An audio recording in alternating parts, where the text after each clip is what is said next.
सर्वस्वं रामचंद्रो दयालुर् नान्यं जाने नैव जाने न जाने। अन्य किसी को नहीं जानता। भगवान बोले तुम सही कह रहे हो, क्योंकि रोज सभी लोग मुझे प्रणाम करते समय सभी लोग यही कहते हैं तुमेव माता च पिता तुमेव। पर वो कहते हैं तुम कहां से कह रहे हो? लक्ष्मण जी बोले दीन बंधु, क्या आपसे कोई झूठ भी कह सकता है? और मैं झूठ कह रहा हूं या केवल वाणी से कह रहा हूं या हृदय से कह रहा हूं, ये मुझसे ज्यादा आप समझ सकते हैं, क्योंकि आप सबके अंतर्यामी भीतर छिपे बैठे हो। आप भीतर झांक के देखिए मैं कहां से कह रहा हूं। लक्ष्मण जी की भावना को भगवान जब समझ गए, प्रसन्न हो गए, बोले अच्छा जाओ माता जी की आज्ञा ले लो, चलो मेरे साथ। ऐसा ही लक्ष्य जब हमारे जीवन में सुदृढ़ हो जाए, भगवान हमारे सर्वस्व जीवन धन बन जाए, तो समझ लो कि हमारे जीवन में लखनलाल जी प्रकट हो गए।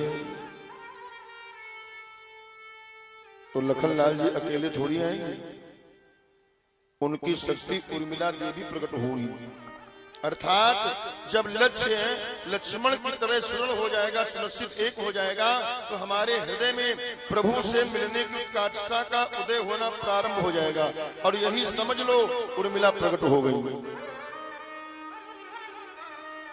उर्मे प्रभु से मिलने की उत्कंठा का उदय होना ही उर्मिला शक्ति की जागृति है। प्रभु कहाँ मिलेंगे, कैसे मिलेंगे, कब मिलेंगे, इसकी निरंतर उत्कंठा बढ़ती चली जावे, तो समझ लो कि लक्ष्य सुदृढ़ है और हमारी उत्कंठा बढ़ रही है।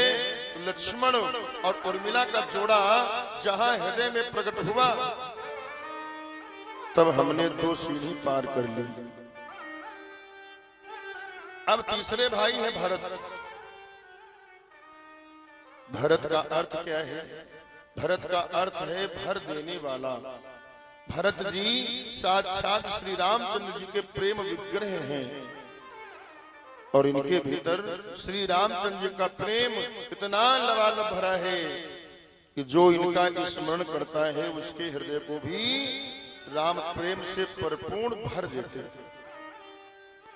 और विषय रस जो जीव में भरा है उसे निकाल के बाहर करते हैं, उसके भीतर राम रस भर देते हैं। यही भरने का भरत जी काम करते हैं। गोस्वामी जी ने संकेत किया, भरत चरित करिने तुलसी जो सादर सुनहि, तुसीय राम पद प्रेम, अवश्य होय भव रस बिरती। अब हमारा हृदय राम जी के प्रेम से परिपूर्ण हो गया, तब भरत जी की शक्ति का नाम है मांडवी। मांडवी प्रकट होगी।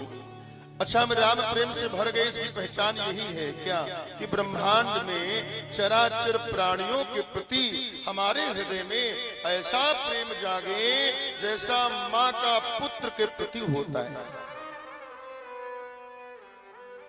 तब समझ लो मांडवी शक्ति जागृति हो गई। भैया जब ये 3 सोपान हम पार करोगे, तब राम लला हमारे हृदय में गमन करने के लिए प्रकट होंगे। रम कीनायाम धातु से राम शब्द बना है। जो योगियों के हृदय में रमण करे या योगी जिस तत्व में रमण करे वो श्री राम है। तो हमारे हृदय में इस प्रकार जब 3 सोपान हम पार कर लेंगे, तो श्री राम जी हृदय भवन में अवधपुरी बनकर के प्रकट होंगे। और राम जी कौन है? राम जी का स्वरूप क्या है? जो आनंद सिंधु सुखे राशि, शिखर प्रेम त्रैलोक्य सुखासी।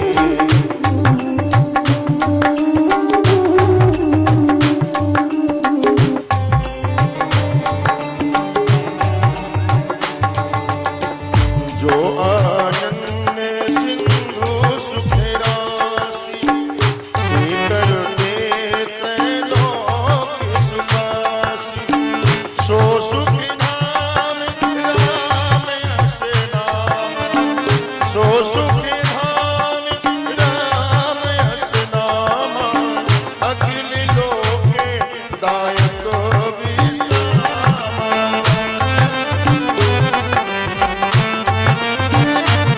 हो अखिल लोके दायक विश्राम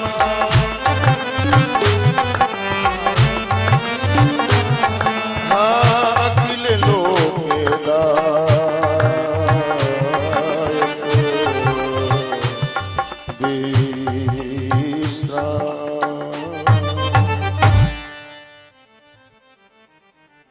श्री राम साक्षात आनंद के सागर हैं। जब हृदय में राम राज्य स्थापित होगा तो भीतर हमारे आनंद का ही साम्राज्य होगा। ये सारे अमंगल दूर हो जाएंगे और हमारा हृदय भवन क्या बन जाएगा? बोले मंगल भवन अमंगलहारी द्रवो सुदशरथ अजर बिहारी। जब तक शरीर है तब तक प्रारब्ध के अनुसार दैहिक दैविक भौतिक ताप जीव को प्रभावित करते रहते हैं, परंतु यदि भीतर राम जी का आनंद विराजमान है तो जो दैहिक दैविक भौतिक ताप की आग में हम तप रहे हैं उस संताप को दूर करने के लिए सीता जी शीतल छांव बन करके सिर पर अपना कृपा में वरद हस्त रख देंगी।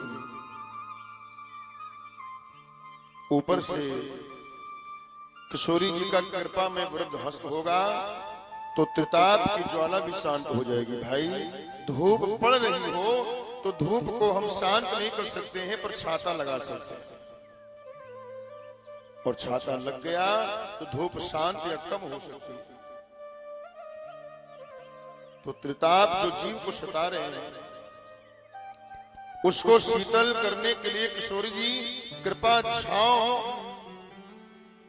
छांव होगी और भीतर हमारे राम जी आनंद सिंधु बन करके रमण करेंगे तो भीतर आनंद भीतर ही शीतलता प्राप्त हो जाएगी और जीव शाश्वत शांति और शाश्वत सुख को प्राप्त करने में आज भी समर्थ हो सकता है।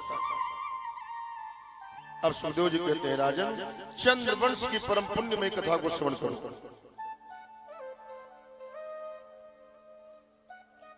सुखदेव जी कहते हैं राजन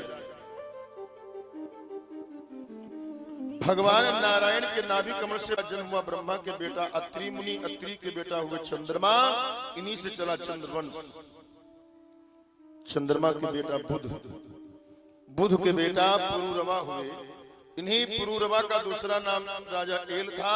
राजा एल का विवाह उर्वशी अप्सरा के साथ में हुआ। इनके आयु सुत्रायु सत्यायु रय जय विजय आदि 6 बेटा हुए। और इन्हीं प्रतापी वंश में आगे चल करके महाराज नहुष का जन्म हुआ। नहुष के यति ययाति संयाति अयाति वियति कृति आदि 6 बेटा हुए। उनमें सबसे बड़ा बेटा यति जो था वो सन्यासी हो गया। दूसरे बेटा के 2 विवाह हुए। पहला विवाह शुक्राचार्य की बेटी देवयानी से, दूसरा विवाह मृषपर्वा की पुत्री शर्मिष्ठा से। ययाति की यदु तरवसु द्रुहु अनुपुरु आदि 5 संतानें हुई। और इन 5 संतानों में सबसे छोटे बेटे का नाम है पुरु, जो अपने पिता का अनन्य भक्त था। शुक्रा जी के श्राप से ययाति जी जब बुढ़े हो गए तो वृद्धा अवस्था पुरु ने अपने ऊपर धारण कर ली और अपनी युवा अवस्था अपने पिता को दी। इसलिए ययाति ने ही पुरु को चक्रवर्ती सम्राट घोषित कर दिया।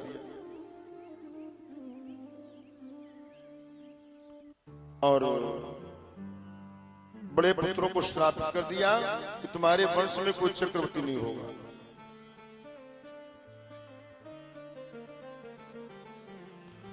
सुखदेव जी कहते हैं परीक्षित जी, पूर्व वंश में ही राजा दुष्यंत का जन्म हुआ। इनके बड़े प्रतापी पुत्र हुए भरत, जो बचपन से कीड़ा किया करते थे। और इसी प्रतापी वंश में राजा रंतदेव हुए, जिन्होंने सूखा पड़ जाने पर प्रजा में अपना सर्वस्व खजाना लुटा दिया था। 49 दिन तक भूखे रहे। ऐसे प्रतापी वंश में परीक्षित जी तुम्हारा भी जन्म हुआ है, तुम भी पूर्ववंशी हो। और पूर्व महाराज के जो सबसे बड़े भाई थे यदु, उनसे चला है यदुवंश। यदुवंश में भी अजमेर, देवमीर, सूरसेन, प्रभाति आदि बड़े बड़े प्रतापी राजा हुए। महाराज सूरसेन के बेटा आनक दुंदुभी हुए और इन्हीं का नाम है वसुदेव। आनक दुंदुभी का ही नाम है वसुदेव। वसुदेव की 7 पत्नियां थीं। उनके 7वीं पत्नी देवकी से गर्भ से 8 संतानें हुई। अब आप लोग चंद्रवंश की प्यारी सी कथा को श्रवण करेंगे। बोले बांके बिहारी लाल की जय हो। आइए दोबारा भगवान का नाम भाव के साथ में, तालियों के साथ में सभी लोग बोलेंगे।